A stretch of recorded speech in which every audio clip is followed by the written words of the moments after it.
À la une de l'actualité ce dimanche, jeunes et politiques, c'est un défi permanent sous nos cieux. Ils sont plus de 50% de la population burkinabé, mais très peu présents dans les instances de décision. Le CGD lance le débat, un dialogue interparti à suivre en début de journal. Clap de fin de la rubrique Une semaine à Bama en guise d'au revoir. Vous verrez des pas de danse dans la pure tradition Bobo, mais avant de quitter Bama, nous irons jouer au foot, petite immersion dans le centre de formation Raimo. Vous le savez peut-être, l'orpaillage et l'agriculture ne font pas bon ménage. Les jeunes ont déserté les champs. Constat dans la cité de Rablan, c'est à Gonglora, dans la région du sud-ouest. Voilà pour le menu de ce 13h, mesdames et messieurs. Merci de nous suivre. La voix des jeunes doit compter dans les différentes instances de décision. Leurs attentes sont à prendre en compte. Foi du CGD, le Centre pour la gouvernance démocratique, qui a convié des jeunes de divers partis politiques ayant obtenu au moins un siège au Parlement pour dialoguer, pour un dialogue interparti. Césaire Carrefour, Nyakiteda. Tous des jeunes. Ils sont issus de 15 partis et formations politiques représentés à l'Assemblée nationale du Burkina. L'exercice du Centre pour la gouvernance démocratique consiste à intéresser cette frange de la population à participer activement à la chose politique et aux instances de décision. Pour le CGD, le dialogue va permettre d'éviter une prise en otage de l'avenir des jeunes. Les jeunes sont un peu désintéressés. Donc il faut que nous leur apportons les outils nécessaires pour les orienter, pour leur permettre d'avoir ce qu'on appelle cette volonté de militer en politique. Pour y arriver, il faut d'abord des jeunes compétents, des jeunes qui ont une vision, c'est-à-dire des jeunes formés techniquement, mais aussi politiquement et dotés d'un sens de militantisme selon le communicateur du jour. Pour cela, il invite les partis politiques à un retour aux fondamentaux. Revenir aux fondamentaux, c'est revenir à la formation idéologique et politique des jeunes. Revenir aux fondamentaux, c'est revenir à une gouvernance orthodoxe, une gouvernance pertinente au sein des partis politiques. Revenir aux fondamentaux pour les jeunes, c'est revenir aussi à cette caractéristique, à ce militantisme qui fait du jeune ou qui fait de l'acteur politique un acteur convaincu et convaincant. C'est à ces prix qu'on éviterait les multiples contestations des jeunes dans la rue, se convainc le communicateur Salifou Sangaré.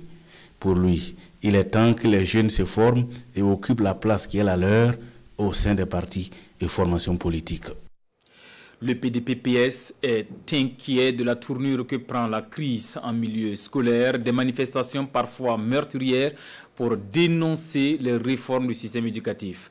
Le Parti pour la démocratie et le progrès parti socialiste préconise l'établissement d'une constitution endogène pour faire face aux maux qui minent la société burkinabé. La situation nationale vue par le PDP-PS, Jean-Eudes Bayala et Aimé Solange, Digma, compte rendu. Face aux hommes et aux femmes de médias, le PDP-PS, le Parti pour la démocratie et le progrès parti socialiste se prononcent sur la situation nationale. Au regard des crises sécuritaires et sanitaires qui secouent le Burkina, il recommande l'élaboration d'une constitution endogène pour un développement endogène. L'objectif, c'est d'amener les Burkinabés à reprendre leur propre constitution, leur propre institution, pour devenir, si nous voulons, une nation, avec pour fin tous les maux que nous avons aujourd'hui. Notre démarche est que tout part de la population, parce que nous avons dit endogène, parce que le parti, le PDP-PS, a pour doctrine l'endogénie. Sur la question des manifestations des élèves suite aux réformes opérées par le ministère en charge de l'éducation, le PDP-PS déplore cette situation et invite les acteurs à travailler dans la transparence. Les élèves se soulèvent, ils se sont déjà soulevés. Les élèves se sont soulevés, les enseignants se sont soulevés, les syndicalistes se sont soulevés. Vous les journalistes même, vous vous êtes soulevés parce qu'on ne respecte pas vos droits. Parce que sans constitution endogène. Donc, tout ce qui se fait, ça va se faire dans le brouillard.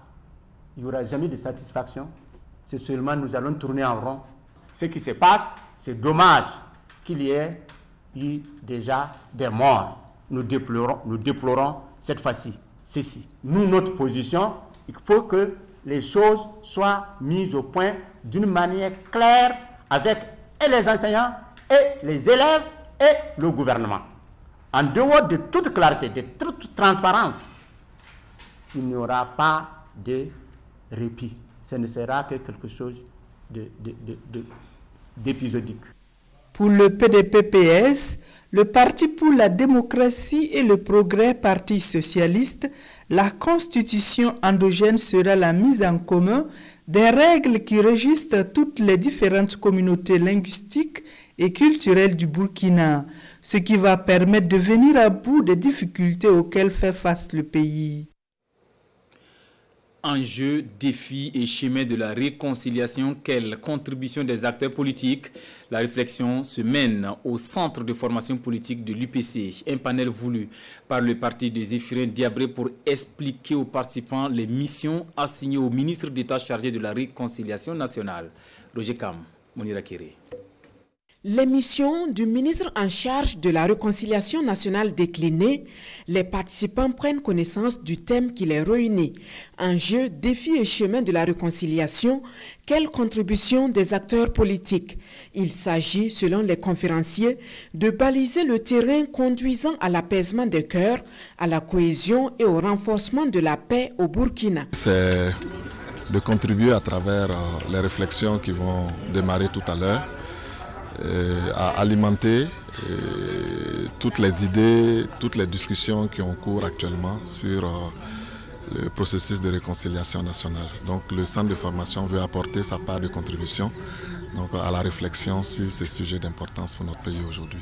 En plus des questions politiques, le processus de réconciliation nationale connaîtra des sujets liés au foncier, au terrorisme et des autres actes et faits qui mettent à rude épreuve le vivre ensemble, le tout dans le respect du tritype vérité, justice, réconciliation. Quand on fait la synthèse, il y a 6 catégories de besoins qui se retrouvent dans le panier même de réconciliation, de besoins de réconciliation. La question sociopolitique, il y a la question communautaire qu'on appelle la question socio-communautaire, il y a l'aspect sécuritaire également.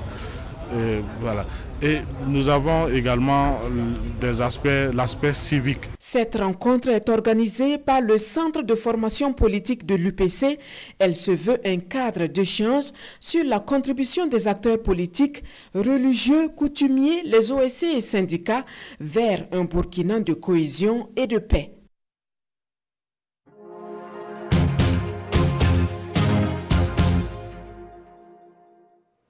Depuis lundi, nous étions à Bama. Nous sommes donc presque en fin de séjour dans la commune. Avant de rebourser chemin, esquissons quelques pas de danse du terroir, la danse des autochtones de Bama, les bobos. Chaque rituel a ses pas de danse bien appropriés. Gira Somé et Amandine Larsaga. Reportage. Exécuté avec dynamisme. Ce pas de danse est uniquement réservé aux jeunes initiés de Bama. Ici, en pleine démonstration, les femmes s'écartent du cercle. Attention, l'instrument de danse est sacré et ne peut être touché par une femme.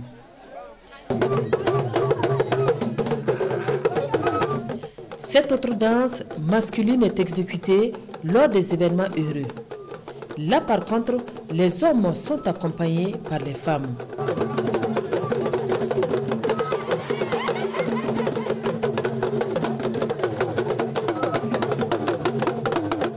Les événements heureux, il y a des pas de danse. Le soir, comme ça, les jeunes filles du village se retrouvent effectivement, elles écrasent effectivement du mil. Et le mil qui est écrasé sert effectivement de taux pour la fête le lendemain. Donc, après ça, les jeunes filles se retrouvent, ils dansent toute la nuit. Ils dansent pratiquement toute la nuit. Et le lendemain maintenant, ça ce n'est pas les filles maintenant, c'est tout le village maintenant qui est en fête. C'est comme on l'a dit, c'est tout le village qui est en fête. Chacun en fête, on boit, on mange. Mais il n'y a pas de bagarre.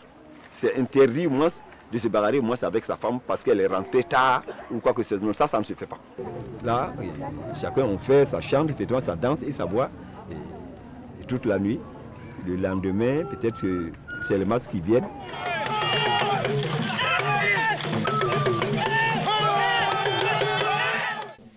À Bama, les femmes ont également leur pas de danse propre à elles.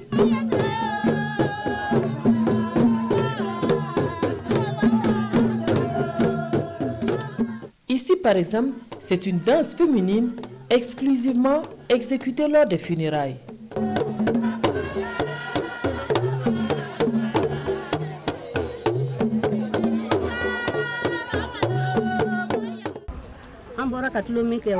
Les pas de danse que nous venons d'exécuter, ce sont des pas de danse du funérailles.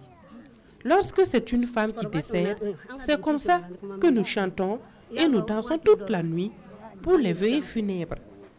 Lorsque c'est un homme, les hommes aussi ont leur pas de danse.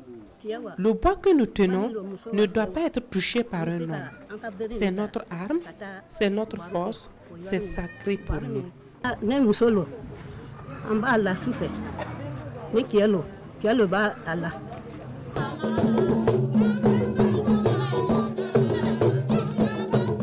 Bama est une diversité de pas de danse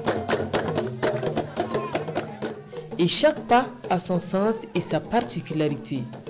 Des pas exécutés en fonction des événements et des rituels. Outre ces pas de danse bien rythmés, vous entendrez l'une des voix les plus mélodieuses de Bama, celle de Maïmouna Sanou, la griotte du chef, détentrice de l'histoire des temps mémoriaux. Maïmouna chante les louanges des ancêtres Bobo. Son portrait avec Gira Somé et Amandine Lalsaga.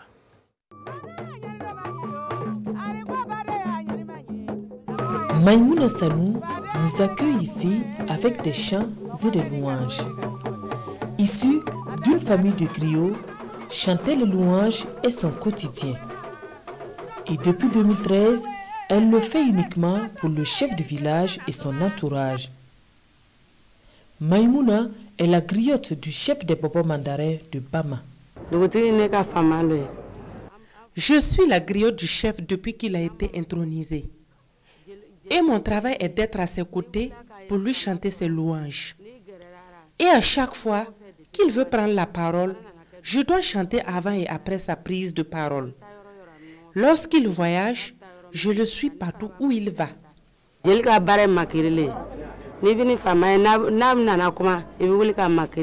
Maïmouna maîtrise l'histoire de la chefferie ici à Bama et chaque matin, elle réveille le chef du village avec les éloges de ses ancêtres. Son statut de Djeli fait d'elle également la conseillère la plus éclairée et la plus proche du chef. En plus de chanter les louanges du chef et accueillir les étrangers, nous les griots, nous jouons également le rôle de médiateur. Lorsqu'il y a un conflit, le chef nous envoie régler le problème. Dans la chefferie Bobo, le griot occupe une place importante. Maître de la parole et fidèle gardien de la tradition, ils sont entièrement pris en charge. Et Maïmouna, qui était commerçante, nous confie avoir arrêté son activité depuis l'intronisation de ce chef. Nous sommes chargés de les nourrir et de les habiller. Ça, dans les notes, c'est une obligation pour moi de le faire. Elle est considérée comme étant ma griotte. Depuis elle-même, depuis son jeune âge là, elle était avec moi avant que moi-même je ne sois chef. Donc aujourd'hui, c'est obligé que moi, n'importe où moi je pars là, il faut qu'elle soit avec moi. Soit que c'est elle ou bien c'est un griot.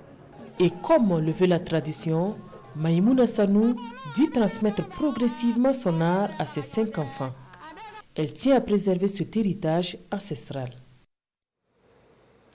Bama est certes une commune rurale, mais c'est là que Raïm Ouedraogo, une ancienne gloire des étalons, a pris ses quartiers.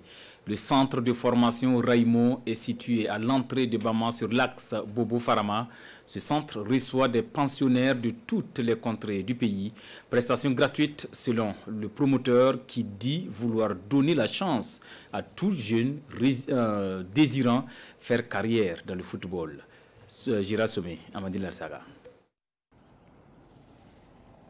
Il est 15h ce lundi au centre de formation Raimo, ici à Bama. Séance d'entraînement pour la classe de première. Des jeux de passe, des dribbles. L'entraîneur Clément Youmasson place toute sa confiance en cette équipe pour rebeloter le doublé de 2019. Précisément la saison qui nous a marqué, c'est la saison où nous avons fait le doublé. C'est la saison vraiment qui nous a le plus marqué. Depuis que nous sommes en 2-1, c'est la saison où nous avons remporté le championnat et la Coupe du Faso.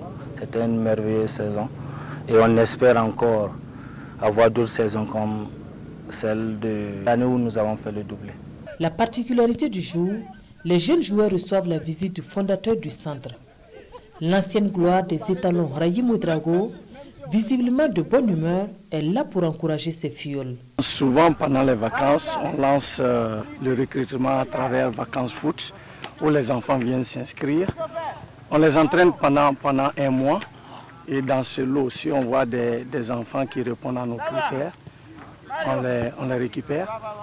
Et aussi, il y a des gens qui peuvent trouver un talent en ville, qui nous le conseillent. On les amène pour les voir. Et s'ils sont bons, on les garde. Puisque je tiens à dire que le centre de formation est gratuit. Le centre est gratuit. Pourquoi gratuit? C'est pour donner la chance à tous les enfants qui ont du talent. Le centre Raimo, à l'origine, était un rêve. Un rêve devenu réalité grâce à la détermination du fondateur. Quand j'ai fini ma carrière de footballeur, j'avais la possibilité de rester en Europe. Mais j'ai vu que mon pays avait plus besoin de moi, puisque le pays a besoin de tous ses enfants pour développer le pays, donc d'où je suis rentré. J'ai créé ce centre parce que moi j'ai eu la chance d'être footballeur professionnel, mais je n'ai pas eu cet encadrement-là.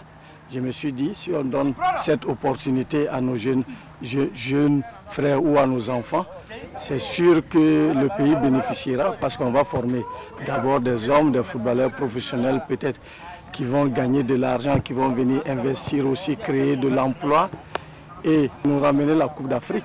Ce rêve est partagé aujourd'hui par la jeune génération qui, dans un contexte différent que celui du fondateur, fait son bonhomme de chemin. J'aime le foot, c'est à cause de ça. Et puis je vois mes grands frères en train de jouer. Ça me donne le plaisir de jouer au foot. Ce que je ressens ici comme formation, j'espère devenir demain comme mon grand frère Zakaria Sango. J'ai choisi le foot parce que depuis tout petit, le foot, j'ai aimé jouer le foot. J'ai rêvé jouer le foot. J'ai rêvé jouer dans toutes les grandes équipes du monde. Être comme un idole qui est Marcelo, parce que je joue comme latéral gauche, parfois je joue comme milieu récupérateur. Donc j'aimerais ressembler à Marcelo. Avec ce que j'ai comme formation en tout cas, je pense que dans toutes les équipes du monde, là où ils vont me mettre, j'espère m'en sortir.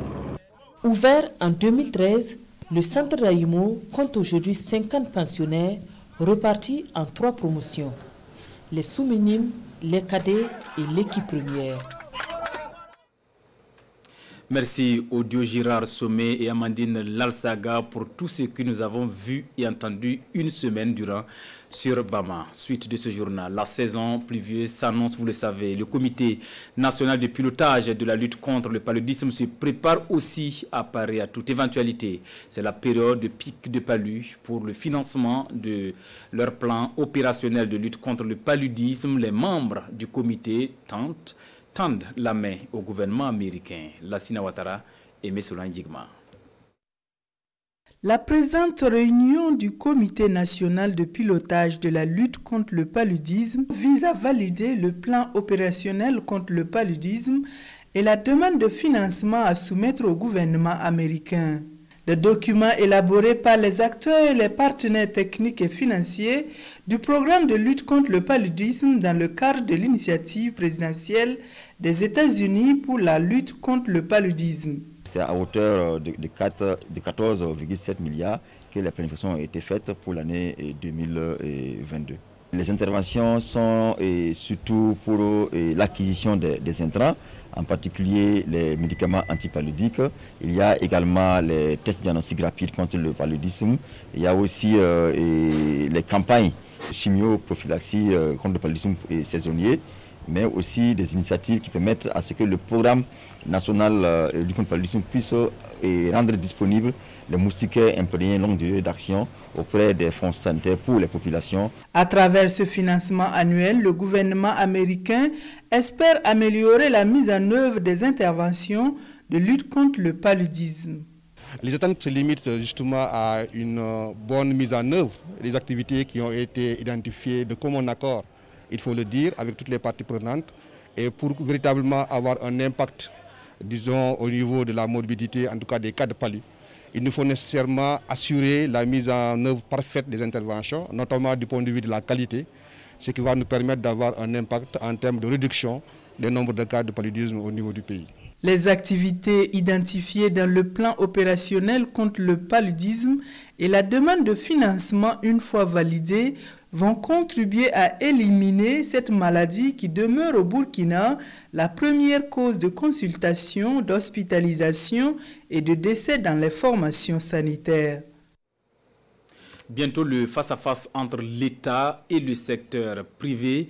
Avant de se rendre à Bobo-Dioulasso, les opérateurs économiques burkinabés se concertent. Ceux de la région du centre ont déjà formulé leurs recommandations. Des recommandations qui prennent en compte les contraintes spécifiques des acteurs du secteur privé du centre. Adama Guiti, Maxime Zongo. Après Koudougou, il y a de cela quelques semaines, c'est au tour des opérateurs économiques du centre de se retrouver avec les premiers responsables de leur région pour des échanges directs. Un cadre sectoriel de concertation destiné à mieux préparer la rencontre nationale qui se tiendra à Bobo-Dioulasso. La région du centre est la région capitale de Burkina Faso. Les opportunités de développement, les opportunités pour booster l'économie du pays doivent en tout cas être bien définies, surtout dans la région du centre qui impacte tout le développement de l'ensemble du pays. Ce face-à-face entre autorités régionales et les acteurs du secteur privé aura donc permis de mieux cerner les spécificités des contraintes locales et les solutions susceptibles de booster davantage l'économie de la région. Le premier préoccupation, c'est la fraude et la contrefaçon. C'est ça vraiment qui nous handicape sur notre développement. Ça nous permet d'exposer notre préoccupation et aussi ça va nous permettre aussi d'être le leader parmi les zones IMOA. Ce cadre sectoriel de concertation aura également permis de faire le bilan de la mise en œuvre des rencontres précédentes, mais aussi de formuler des recommandations qui seront reversées à la rencontre nationale État, secteur privé à Bobo. Allons à la foire des métiers, premier du genre. Elle a ouvert ses portes vendredi à Ouagadougou et planche sur l'impact des structures de financement dans l'essor des projets des jeunes et des femmes. C'est le lieu pour les porteurs de projets de convaincre les institutions financières. Abdul Karim Nikiema et Messolan Digma. Organisé conjointement avec le 15e forum régional de la COPAGEN, la Coalition pour la protection du patrimoine génétique africain, cette foire 4e du genre vise à promouvoir la diversité des semences paysannes. Le savoir-faire traditionnel en production de semences locales, hérité des ancêtres, y est exposé. Nous sommes à la fois vendeurs de semences d'oignons et producteurs.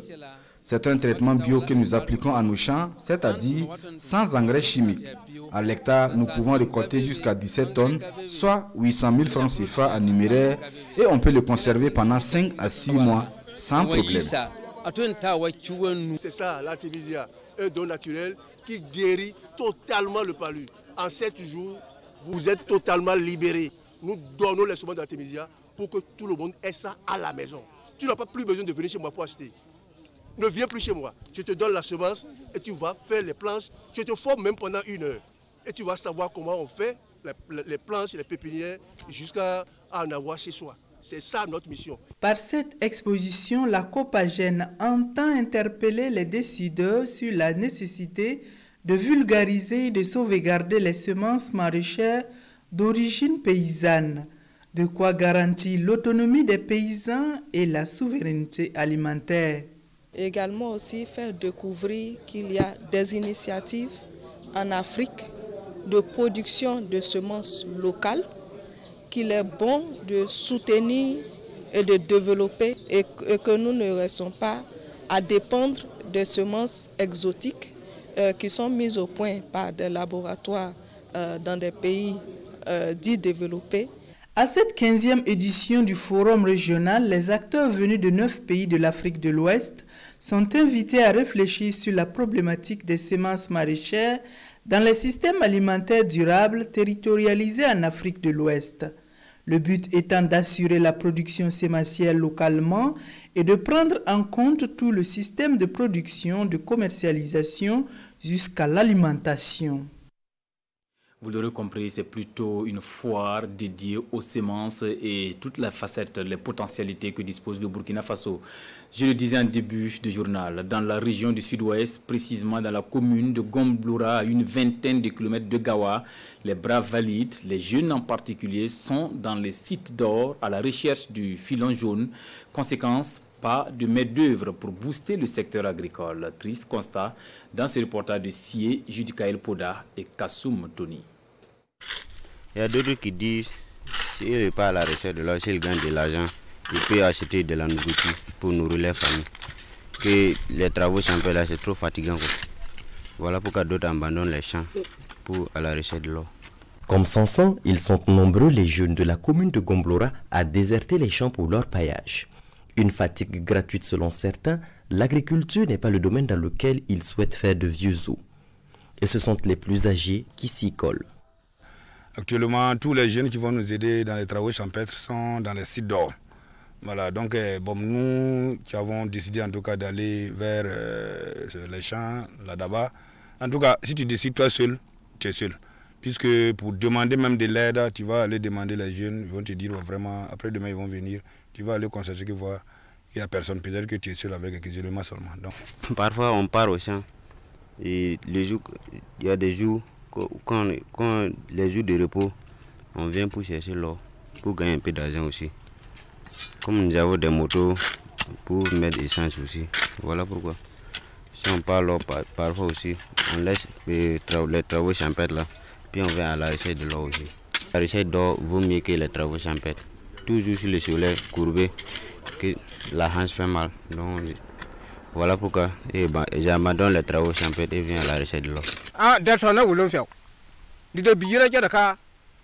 Mes enfants sont tous dans leur paillage. Ceux qui restent sont mineurs et en plus sont des filles et chez nous les filles ne cultivent pas.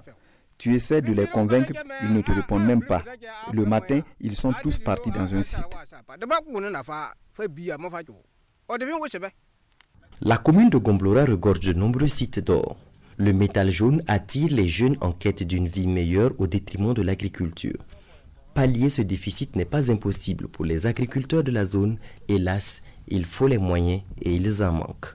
Les charrues, bon, en tout cas, ça peut vraiment nous aider. Les charrues, quand tu vas prendre aussi les machines tracteurs.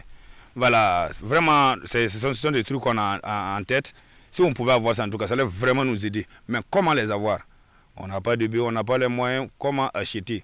Et voilà, aujourd'hui, il y a des tracteurs, pendant la saison, il y a des tracteurs qui viennent. Mais vraiment, pour les avoir, même c'est dur. Et quand tu les gagnes aussi, envoyés sur le terrain, tu veux gagner une petite portion, mais qui ne vaut même pas un hectare. Mais le coût qu'ils vont te montrer, vraiment, tu es obligé de décider. L'impact se ressent encore plus sur la production car les seuls travailleurs de la terre étant obligés de réduire leur superficie à la hauteur de leur force. On envisage en tout cas travailler en tout cas des superficies même sur les trucs, c'est-à-dire beaucoup d'hectares. Mais vu la main d'œuvre en tout cas il faut diminuer parce que toi seul, si tu vas faire en tout cas, si tu peux en tout cas travailler 1 hectare et que tu fais plus que ça, vraiment, au lieu d'1 hectare, les 2 hectares même tu vas voir que c'est pas la peine. Si tu pouvais dire 1 hectare même, ça allait être plus rentable puisque tu ne peux pas entretenir. Donc on est obligé en tout cas de diminuer la superficie dont on avait prévu.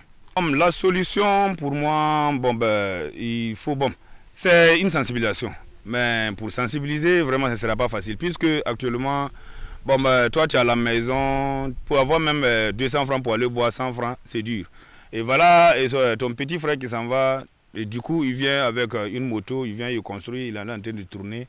Pour en tout cas pouvoir convaincre celui-là à retourner sur la terre, je pense que c'est trop dur. D'aucuns diraient que les revenus de l'orpaillage construisent plus rapidement.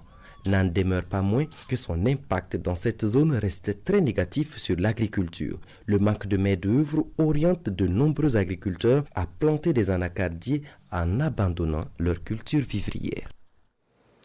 Merci Judy Kayel. Au SILS, l'heure est au bilan du programme de renforcement de la résilience à l'insécurité alimentaire et nutritionnelle au Sahel. Le projet s'achève, mais les acquis sont à consolider selon le staff du comité inter-État de lutte contre la sécheresse au Sahel. Les leçons tirées de cette expérience et les recommandations formulées par les acteurs seront prises en compte lors de la deuxième phase du programme. Les échos de l'atelier de capitalisation avec Amadou Ilboudo et Ségou Zongo. Moment de célébration des résultats et des expériences du programme de renforcement de la résilience à l'insécurité alimentaire et nutritionnelle au Sahel, P1, P2RS. Un projet lancé en 2015 pour répondre à la crise alimentaire et nutritionnelle dans les pays concernés et dont les acquis sont indéniables après 6 années de mise en œuvre. Cet atelier entend donc capitaliser ces acquis en vue de préparer le prochain projet de ce programme central du comité permanent inter-État de lutte contre la sécheresse dans le Sahel. C'est de regarder à travers cet atelier de capitalisation, qu'est-ce qui a marché, quelles sont les bonnes pratiques, quelles sont également les leçons que l'on tire pour la mise en échelle. Et l'idée c'est quoi? C'est de pouvoir intégrer les questions émergentes. Ce projet-là, en tout cas, s'est évertué à réaliser du hard. En tout cas, vous avez entendu parler des aménagements hydro-agricoles, des aménagements pastoraux, ainsi de suite. Mais également, il y a eu du soft, le renforcement des capacités qui permettent, en tout cas, à des cadres de la sous-région de mieux, en tout cas, se préparer. Cet atelier est donc une étape fondamentale dans le renforcement de l'analyse de la faisabilité du prochain projet. Un projet qui bénéficie une fois de plus de l'appui technique et financier de la BAD, la Banque africaine de développement. Une des 5 priorités que la BAD appuie en ce moment, c'est nourrir l'Afrique. Et donc cette priorité passe par un développement agricole maîtrisé.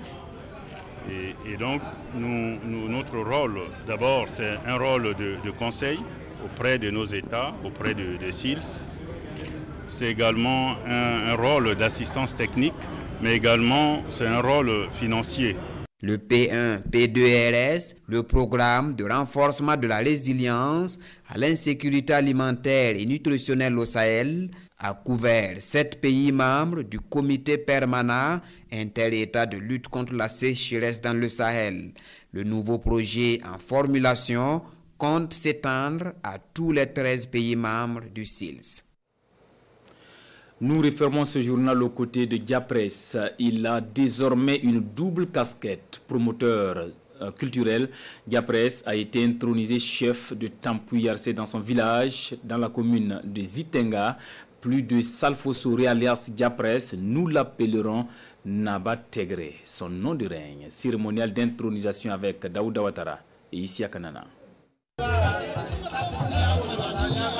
Diapresse, porte-étendard de la culture burkinabé à travers la musique, Salfosoré, désormais gardien de la tradition à Tampouy-Yarcé, son village natal.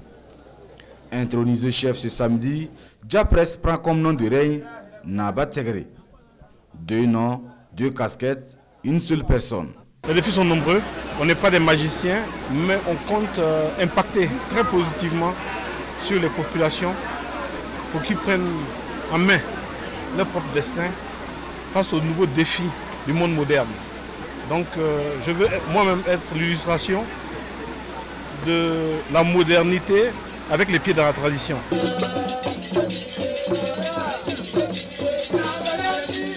Et pour l'occasion, ils sont là.